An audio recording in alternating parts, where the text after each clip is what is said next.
कभी कभी कड़ी मेहनत के बाद भी सफलता मिलने में देरी हो जाती है। ऐसी स्थिति में धैर्य बनाए रखना चाहिए।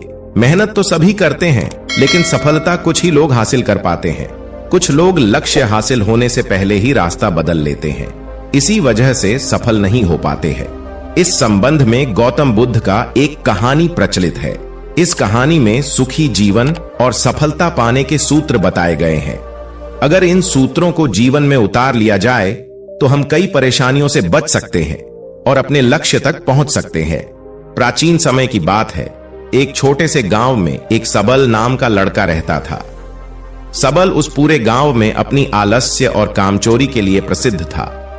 गांव के सभी लोग उसे आलसी कहकर ही पुकारते थे, क्योंकि वह पूरे दिन एक पेड़ के नीचे सोया रहता था और अपने भविष्य के बारे में बड़े बड़े सपने देखता रहता था। उसके दिन ऐसे ही आलस्य में गुजर रहे थे। लेकिन एक दिन उस गांव में एक बौद्ध भिक्षु पधारे, जो कि अगले कुछ दिनों तक उसी गांव में ठहरने वाले थे। बौद्ध भिक्षु गांव में भिक्षा मांगते और दिन भर लोगों को ज्ञान बांटते और रात्रि में गांव के बाहर बने बौद्ध मठ में विश्राम करते थे। बौद्ध भिक्षु जब भी भिक्षाटन के लिए जाते और भिक्षा लेकर वापस लौटते, तो वह हर बार सबल को उसी पेड़ के नीचे लेटा हुआ पाते थे। बौद्ध भिक्षु कुछ दिनों तक ये सब देखते रहे और वो समझ गए कि ये लड़का मानसिक आलस्य का गुलाम है। एक दिन जब बौद्ध भिक्षु भिक्षा लेकर वापस लौट रहे थे, तब वह उस लड़के के पास गए। भिक्षु ने सबल से कहा कि बेटे, मेरे पास तुम्हारे लायक एक काम है। मैं चाहता हूं कि तुम उस पहाड़ी की चोटी तक जाओ और वहां से मेरे लिए एक पंख लेकर आओ। लड़के ने लेटे लेटे ही अपना सिर पहाड़ी की तरफ घुमाया और उसकी सबसे ऊंची चोटी तक अपनी नजर दौड़ाई।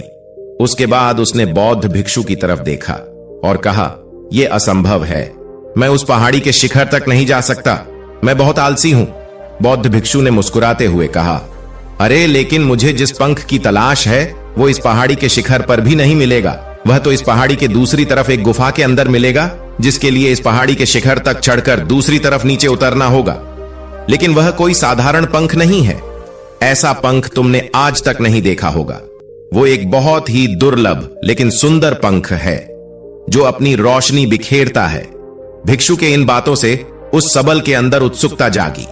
उसने आज से पहले ऐसे किसी पंख के बारे में कभी नहीं सुना था और ऐसे रोमांचक सफर के बारे में सोचकर वह अंदर से उत्साहित हो उठा। इसीलिए उसने भिक्षु की चुनौती को स्वीकार करने का निश्चय किया और वह पहाड़ी की तरफ चल पड़ा। लेकिन चढ़ाई बहुत लंबी और कठिन थी। जल्द ही लड़के का शरीर थकने लगा, सांस फूलने लगी और शरीर से काफी पसीना बहने लगा। लेकिन फिर भी उसने चलना जारी रखा। वो जैसे जैसे ऊपर चढ़ता गया, उसे प्रसन्नता और उत्साह की अनुभूति होने लगी, जिसे उसने आज से पहले कभी महसूस नहीं किया था। अंततः जब वह कड़ी मेहनत और लंबे प्रयास के बाद पहाड़ी के शिखर पर पहुंचा, तो वह पूरी तरह से थक चुका था, लेकिन वह बहुत खुश था। उसे अंदर से आत्म संतुष्टि का एहसास हो रहा था। उसके चेहरे पर योद्धा जैसी मुस्कान थी, जैसे उसने कोई युद्ध जीत लिया हो। उसने पहाड़ी के शिखर से नीचे देखा तो उसके सामने एक बहुत ही मनमोहक दृश्य था। उसने अपने अंदर एक उपलब्धि की भावना महसूस की, जो उसने आज से पहले कभी नहीं की थी। लेकिन असली चुनौती आगे थी। सबल को पहाड़ की दूसरी ओर उतरना था और उस गुफा को ढूंढना था, जहां पंख के मिलने की बात कही गई थी। नीचे उतरना और भी ज्यादा मुश्किल व खतरनाक था, क्योंकि ढलान ज्यादा खड़ी थी और चढ़ाई के समय सबल कई बार लड़खड़ाया और गिरा भी था, तो वह डर भी उसके अंदर था। लेकिन भिक्षु को पंख लाकर देने के वादे की वजह से वह लगातार आगे बढ़ता रहा। काफी खोज मशक्कत और कड़ी मेहनत के बाद जब वह अंत में गुफा तक पहुंचा, तो उसने देखा कि पंख वहीं पड़ा हुआ था, जो गुफा के प्रवेश द्वार से छनकर आ रही रोशनी में चमक रहा था। उसने पंख उठाया, लेकिन उसकी सुंदरता को देखकर दुविधा में पड़ गया। वह काफी देर तक पंख को ही घूरता रहा, लेकिन फिर अचानक उसे याद आया कि अभी तो उसे वापस भी जाना है। उसने खुद की तरफ देखा, वह पूरी तरह से थक चुका था। वह चिंतित हो गया कि वह पहाड़ पर कैसे चढ़ेगा और भिक्षु तक पंख कैसे पहुंचाएगा। एक पल के लिए उसने हार मानने के बारे में सोचा, लेकिन फिर उसे वह उपलब्धि और गर्व की भावना याद आ गई, जो उसने पहाड़ी के शिखर पर पहुंचने पर महसूस की थी। उसे एहसास हुआ कि उसके अंदर इस सफर को दोबारा पूरा करने की ताकत और दृढ़ संकल्प है। वह दोबारा पहाड़ी पर चढ़ने लगा। उसकी मांसपेशियों में दर्द हो रहा था, पैर कांप रहे थे, फेफड़े फटे जा रहे थे। वह कई बार लड़खड़ाकर गिर पड़ा, लेकिन उसने हार नहीं मानी। वह खुद को आगे बढ़ने के लिए लगातार प्रेरित करता जा रहा था। कठिन प्रयास और घंटों की कड़ी मेहनत के बाद अंततः जब वह बौद्ध भिक्षु के पास पहुंचा और उनके हाथों में वह पंख रखा, तो उसकी खुशी का ठिकाना ना रहा। उसे महसूस हुआ कि आज उसने अपने आलस पर काबू पा लिया है और कुछ महत्वपूर्ण करके दिखाया है।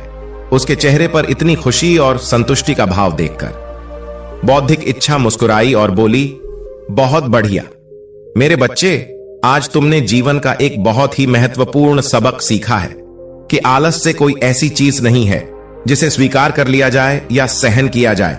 आलस्य पर काबू पाना एक चुनौती है, यह एक बाधा है जिसे पार करना ही होगा और आलस को खत्म करने के लिए तुम्हें अपना पहला कदम उठाना ही पड़ेगा। अपने लक्ष्य की ओर चलना ही पड़ेगा और तब तक चलते रहना पड़ेगा जब तक तुम अपनी मंजिल को हासिल नहीं कर लेते हैं। सबल ने भिक्षु के शब्दों की गहराई और उसके महत्व को समझते हुए हां में अपना सिर हिला दिया। आज उसे एहसास हुआ कि वह हमेशा से ही बड़ी और महान चीजों को करने में सब क्षमता होती है, लेकिन उसके आलस्य ने उसे रोक रखा था। अब वह जानता था कि उसके पास अपने रास्ते में आने वाली किसी भी बाधा को दूर करने की ताकत है। इसके बाद भिक्षु ने सबल को आशीर्वाद दिया और उस गांव से चले गए। इस कहानी से सीखने वाली बात यह है कि जब हम असंभव लगने पर भी अपने लक्ष्य को प्राप्त करने के लिए खुद को आगे बढ़ते हैं, तब हम अपने भीतर एक ऐसी ताकत और दृढ़ संकल्प की खोज करते हैं जिसके बारे में हम पहले कभी नहीं जानते थे। आलस्य पर काबू पाने के लिए हमें खुद को चुनौती देनी चाहिए और बड़े व महत्वाकांक्षी लक्ष्य बनाना चाहिए। फिर चाहे वो लक्ष्य कितने ही मुश्किल क्यों ना हो, हमें लगातार खुद को अपनी शारीरिक और मानसिक सीमाओं से अकेले रहना चाहिए और असफलताओं व बाधाओं का सामना करने पर भी अंदर से मजबूत बने रहना चाहिए।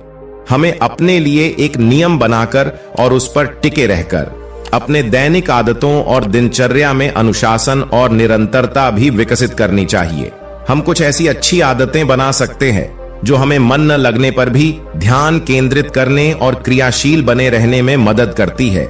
एक और महत्वपूर्ण बात, आलस पर काबू पाने का मतलब विकास की मानसिकता विकसित करना है। इसका मतलब चुनौतियों और असफलताओं को विकास और सीखने के अवसरों के रूप में देखना है। अंत में हमें अपने आलस्य पर काबू पाने के लिए अपने आराम को छोड़कर जीवन की चुनौतियों और अवसरों को स्वीकार करना ही पड़ेगा।